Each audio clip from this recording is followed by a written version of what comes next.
Hello friends, welcome back to my channel. तो आज हम लोग यहाँ बात करने वाले हैं फंडामेंटल सीरीज़ पार्ट 1 में आर्टिकल 16 के बारे में।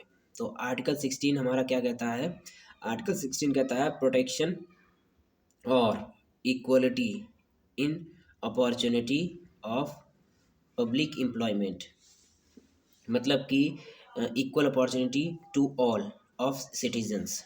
ठीक है, तो विदाउट डिस्क्रिमिनेशन। अब डिस्क्रिमिनेशन किस किस ग्राउंड पे?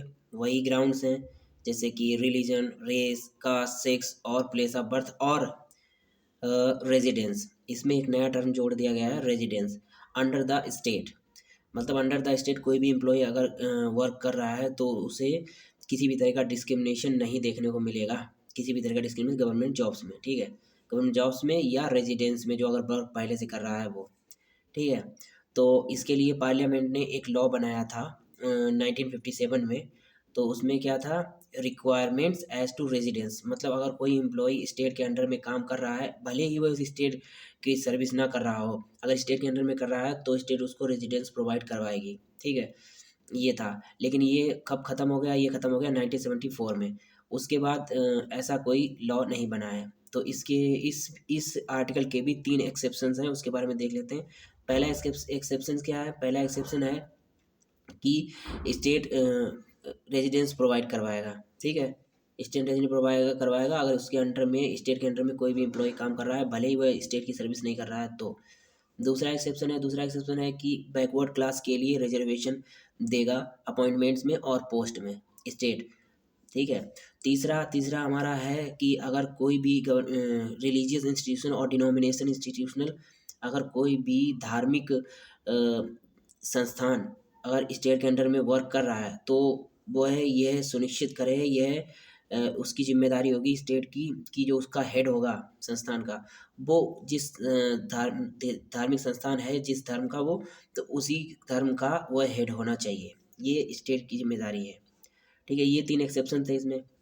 अब बात करते हैं इसमें 27% रिजर्वेशन कोटा ऑफ ओबीसी और 10% ईडब्ल्यूएस, ये सब बात करते हैं। इसके वो आएगा हमारा मंडल कमीशन के अंडर।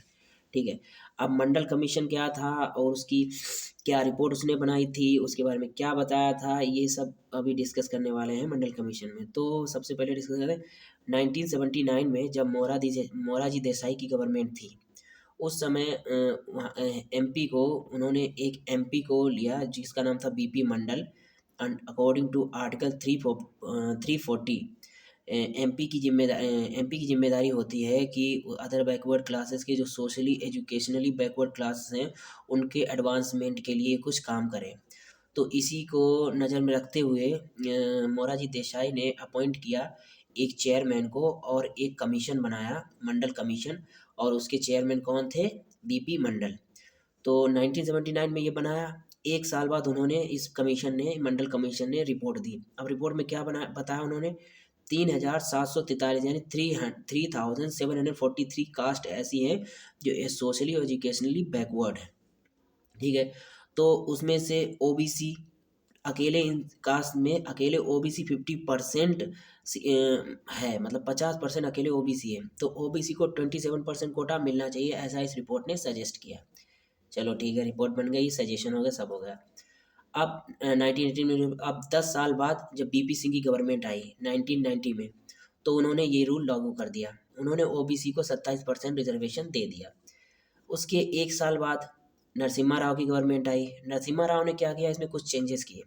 नरसिम्हा राव ने क्या किया? नरसिम्हा राव ने किया कि उन्होंने सबसे पहले कहा कि ओबीसी को तुम 27% रिजर्वेशन दे रहे हो, नो प्रॉब्लम, इसमें मेरे को दिक्कत नहीं है, लेकिन तुम जो ओबीसी का जो मतलब हायर कास्ट का जो पुअर सेक्शन है, मतलब इकोनॉमिकली वीकर सेक्शन है, उसको भी तो रिजर्वेशन मिलना चाहिए। मतलब इन्होंने कहा कि रिजर्वेशन हमारा इकोनॉमिक की दृष्टिकोण से, मतलब इकोनॉमिक पॉइंट ऑफ व्यू से रिजर्वेशन होना चाहिए। तो इन्होंने कहा कि हायर कास्ट में 10% रिजर्वेशन होगा। ठीक है, यानी economically weaker section, higher caste का जो इकोनॉमिकली वीकर सेक्शन है उनको भी 10% रिजर्वेशन मिलेगा गवर्नमेंट जॉब्स में। ठीक है, ये हो गया। चलो कोई बात नहीं। एक साल बाद मंडल केस 1992 मंडल केस आया, तो उसमें सुप्रीम कोर्ट ने ये जो 1991 का जो रिपोर्ट थी उसके बारे में थॉरली पढ़ा, जो ओबीसी कोटा था उसके बारे में थॉरली पूरा पढ़ा। फिर क्या डिसाइड है, उन्होंने फिर अपना बयान दिया कि जो 10% रिजर्वेशन है economically weaker section of higher caste, ये हमारा नहीं चलेगा, ये एक्सक्लूड, उन्होंने इसको हटा दिया। ठीक है, बचा ओबीसी का 27% कोटा। अब ओबीसी का 27% कोटा है, उसमें से भी इन्होंने कुछ सजेशन दिए कि ये लागू होना चाहिए। पहला क्या था कि जो ओबीसी का क्रीमी लेयर है उसको हटाओ 27 कोटा से। ठीक है, और सबसे ज़्यादा no promotion in appointment, no promotion in post. अब मतलब प्रमोशन क्या, इनिशियल स्टेज में केवल अपॉइंटमेंट के टाइम पे रिजर्वेशन होगा, अब प्रमोशन में रिजर्वेशन नहीं होगा। मतलब इनिशियल स्टेज में केवल अपॉइंटमेंट में रिजर्वेशन हो जाएगा ओबीसी का, केवल अपॉइंटमेंट के लिए रिजर्वेशन होगा ओबीसी वालों का बस। उसके बाद अगर तुमको प्रमोशन लेना है तो तुमको अपनी स्किल, अपनी एबिलिटी पे लेना होगा, ये कहना था इनडायरेक्टली सुप्रीम कोर्ट का। तीसरा क्या था, तीसरा ये था कि जो 50% रिजर्वेशन है उससे ज़्यादा रिजर्वेशन नहीं होना चाहिए, जो टोटल 50% से ज़्यादा रिजर्वेशन नहीं होना चाहिए। ठीक है, गवर्नमेंट जॉब्स में ये था। और चौथा था कि एक ऐसा कमीशन बनाया जाए, ऐसा मतलब कि बनाया जाए, इस्टेब्लिश की जाए बॉडी, जो इन सारों का आज की कितने मतलब कि क्रीमी लेयर के इसमें आ रहे हैं ओबीसी में, कितने जुड़ रहे हैं, कितने हट रहे हैं, इन सब की रिपोर्ट बना के मतलब कि देश सेंटर को दिखाया कि हाँ क्या चल रहा है, ये बनाया गया। तो इसी ये एक बॉडी बनाई गई, तो फिर उसी को नज़र में रखते हुए सेंटर ने नंदन कमेटी बनाई सेंटर ने, उसी को मद्देनजर रखते हुए 1993 में। ठीक है, अब नंदन कमेटी बन गई, नंदन कमेटी में 20% रिजर्वेशन कोटा वाला हो गया। तो उसके बाद क्या हुआ, 1993 में नंदन कमेटी बन गई। सबसे पहले उन्होंने क्या किया, जो 27% कोटा था हायर कास्ट वाला उसको हटाया। फिर उसके बाद क्या हुआ, 1995 में अमेंडमेंट हुआ एक, जिसको कहते हैं 77th अमेंडमेंट। उसमें क्या हुआ, जो SC ST के लिए जो रिजर्वेशन कोटा था, सबसे पहले उसमें SC ST को रिजर्वेशन दिया जाएगा। ठीक है, अदर बैकवर्ड क्लास को। उसके बाद क्या हुआ, उसके बाद आया हमारा 85th अमेंडमेंट एक्ट।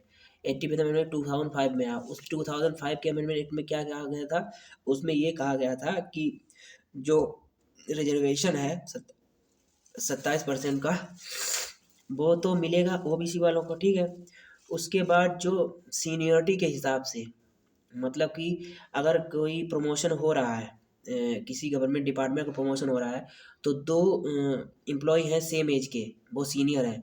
अगर पहला employ general category creamy layer से है, दूसरा है बैकवर्ड क्लास से, तो सबसे पहले बैकवर्ड क्लास वाले को प्रमोशन मिलेगा, ठीक है, रिजर्वेशन मिलेगा प्रमोशन में। ठीक, ये हो गया 85th अमेंडमेंट। अब उसी को लेके 80 अमेंडमेंट आया, किसमें, 2000 में 81st अमेंडमेंट आया। 81st अमेंडमेंट ने क्या कहा, उसने ये कहा कि जो 50% सीलिंग वाला है, जो बताया है कि सुप्रीम कोर्ट ने कि इससे ज़्यादा एक्सीड नहीं होना चाहिए।